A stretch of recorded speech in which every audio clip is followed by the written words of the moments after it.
When we think about calculus, we can divide calculus up into integration and differentiation, and we are working then with the rate of change.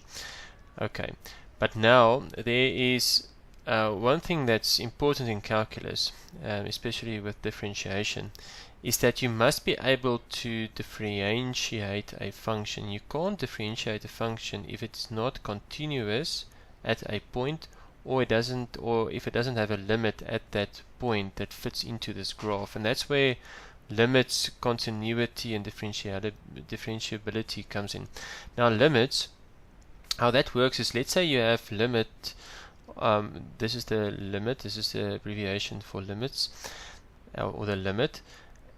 As x tends to minus 1 of this function, so this function is just this one here. So you see minus x squared plus 1 is this function. It looks like a parabola, okay, but now we can see it's y is equal to minus x squared plus 1 if x is not equal to minus 1, and y is equal to 1 if the x is equal to minus 1.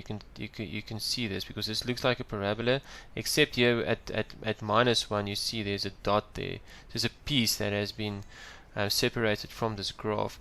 Now let's look at the limit then. As x tends toward minus 1, so if we come from the left hand side and from the right hand side, you can see it actually tends to 0, okay, because limit, when you think about the limit, it never reaches that point, but you can split the limit up between you coming from the left hand side or from the right hand side on the graph, and that's what we're doing here. So the value is actually 0 for that one, but the problem is it's not continuous, because at that x equal to minus 1 is the value is actually at it's y is equal to 1 when x is equal to minus 1. So you can see here the limit exists at that point, but it is not continuous at that point. So therefore this function is not differentiable,